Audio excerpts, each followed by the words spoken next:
Om Namo Bhagavate Vasudevaya. Om Namo Bhagavate Vasudevaya. Om Namo Bhagavate Vasudevaya. Welcome to today's reading from Brilliant as the Sun, a retelling of Srimad Bhagavatam Canto 4. We are going to read from chapter 17, The Earth Offends Prithu. Faced with a famine, Prithu threatens to punish the earth goddess Bhumi. Maitreya squinted up at the midday sun. It is time to bathe and recite our sacred mantras. Please do not stop, said Vidur. Finish telling me about King Prithu. Maitreya laughed. Your eagerness is infectious, Vidur. I can understand why you are so dear to Krishna. I shall certainly tell you more. Let us just take a moment to chant our mantras and we can resume very soon. Vidur agreed, and when the two men were again settled, he asked, what did Prithu do after he was coronated? Verses 1 and 2. Maitreya said, when the court Brahmins had finished reciting his praises and predicting his future glorious deeds, Prithu respectfully offered them gifts and worship. He spoke sweet words and showed respect to all present, the sages, Brahmins, ministers, servants, citizens of every caste, and people who had travelled there from other communities. He respectfully acknowledged the many admirers who had gathered to see him, greatly pleasing them. Maitreya smiled at Vidur. What more do you wish to know? Verse 3. Vidur thought a moment and then said, you mentioned Prithu harvested the earth like a cowherd milks a cow. Did you mean this literally, or was it merely a figure of speech? Maitreya replied, Mother Earth literally assumed the form of a cow and Prithu milked her. How fascinating, said Vidur. Since the earth goddess can assume any form, why did she appear as a cow? Furthermore, when Prithu milked her, who became her calf and what was the milking pot? Verses 4 to 7. How too did Prithu level the earth's surface, which is by nature uneven? Pray tell me, why did Indra stole the sacrificial horse from Prithu? Describe also, if you will, Prithu's encounter with Sanat Kumar, the greatest Vedic scholar. After hearing transcendental knowledge from him and applying it within his life, what destination did the king attain? Prithu was a powerful incarnation of Krishna's potency, and so talks about him are most enjoyable and produce all good fortune. Know me to be a devotee of your esteemed self as well as Lord Krishna. Please therefore recount to me all the stories of this illustrious son of Vena who milked the cow-shaped earth. Verses 8 and 9. Maitreya's face lit up. Dear Vidur, your inquisitiveness to hear spiritual topics is deeply inspiring. I am blessed to have association. I shall happily answer your intelligent questions. When Prithu first assumed the throne as protector of the Brahmins and people, there was a great drought afflicting the world. The starving citizens appealed to the king to help them.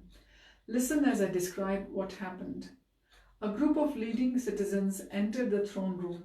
Their fine clothes hung loosely on their emaciated frames. Prithu beckoned them to come closer and gave permission for them to speak.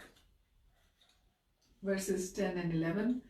The leader said, Dear king, just as a tree with a fire burning in the hollow of the trunk gradually dries up, we are drying up due to the fire of hunger in our stomachs. You are the protector of surrendered souls, and you have been appointed to give us employment. Therefore we come to you now. You are not only the king, but an incarnation of Vishnu, the king of all kings, and can give us occupational engagements, for you are the master of our livelihood. Please arrange to satisfy our hunger by distributing food grains. Pray take care of us, lest we soon die of hunger. Prithu reassured them that he would supply sufficient wood. He gave orders that the men be properly fed. When the citizens were taken away to eat, Prithu questioned his ministers. Verse 12. After discussing the problem at length, the king and his ministers rode out to assess the situation. They discovered that much of the terrain was mountainous was mountainous and difficult to farm, but that was not the whole problem. Even there, farming was possible, nothing would grow. Ample rain had fallen, but the land remained barren. Despite the people's endeavors, no crops grew. Prithu gazed out at the barren landscape. Why was the earth withholding her produce? Sacrifice was being made to the gods, including the earth goddess Bhumi, and the people were engaged in their respective duties. The problem was clear. Mother Earth was delinquent in her duty. It behooved her to provide their necessities. Verses 13 to 17. Prithu's eyes turned red. He appeared like Lord Shiva, whose anger destroys the world. He fitted an arrow to his bow and aimed it at the earth. Bhumi trembled with fear. Assuming the form of a cow, she fled as a deer flees from a hunter. Prithu gave chase in his chariot. The goddess fled into outer space, but he remained in close pursuit. Seeing the king intent on slaying her, Bhumi's heart pounded. At last she turned around in despair and fell before Prithu.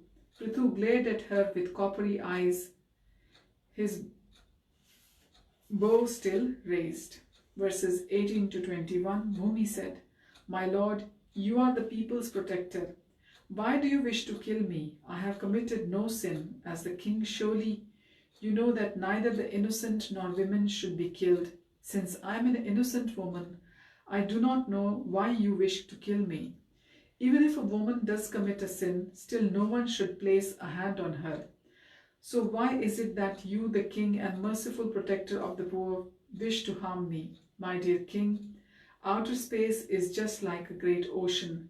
I and all the other planets are like strong boats, supporting those who stand on us. If I am slain, how will you prevent yourself and your subjects from drowning in the ocean at the bottom of the universe?" Verses 22 to 24, Prithu, towering above the terrified cow, spoke in a resounding voice. "My dear earth, you have disobeyed my kingly authority. I offered you sacrifice expecting that you would provide sufficient food grains. Although you accepted your share of sacrificial offerings, you have not provided the people with sustenance. Therefore, you are liable to be killed. Although you eat the green grass of sacrificial offerings each day, you are not giving milk. Since you willfully commit offenses, you are surely punishable. Even though you have assumed the form of a cow, you have so lost your intelligence that you hide within yourself the herbs and grains created by Brahma." Verses 25 and 26, Prithu drew back his arrow, aiming it at the trembling Bhumi. "I shall now cut you to pieces and feed your flesh to the starving people of my kingdom. It is the duty of the king to kill cruel persons who care only for themselves at the cost of others. Such an execution is not actually killing, for it benefits all, including the culprit." Verse 27, Prithu kept his gaze fixed on the petrified goddess. "You have lost your good sense because you are overly proud. Although you have assumed the form of a cow, I shall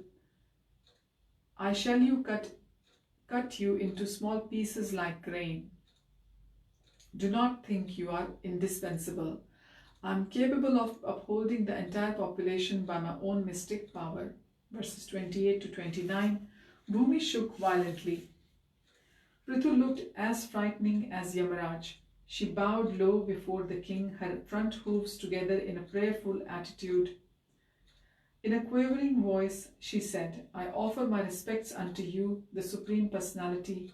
Although you always remain in your own transcendental position, you simultaneously expand your energies into the various forms of this world. Unlike other masters, you are never bewildered by the material energy." Verses 30 and 31, "My dear Lord, you create and direct the entire cosmos. You have also created me, the Earth planet, the resting place of countless living beings. You are fully independent and can do as you wish. Now that you want to kill me, is there anyone who can protect me? In the beginning, you created the moving and non-moving beings by your inconceivable potency. By that same energy, you are now prepared to sustain them. You are also the supreme protector of religion. Why then do you wish to kill me even though I am in the form of a cow? Prithu scowled. Are you accusing me of irreligiosity? Verses 32 and 33. Bhumi lowered her head. No, my lord, not at all. But your plans and pastimes are hard to understand, at least by one like myself who is covered by your illusory energy.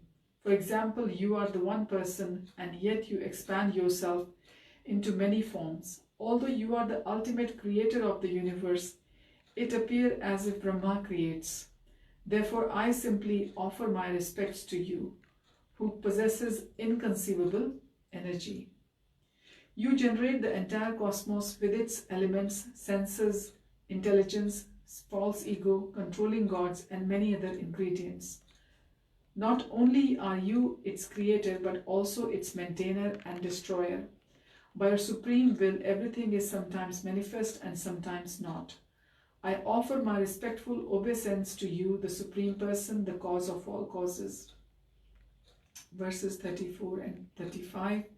My Lord, please show me mercy. Kindly remember how you once assumed the form of a boar and rescued me from the bottom of the Garbhoda ocean. You became famous as Dharadhar, he who holds the earth.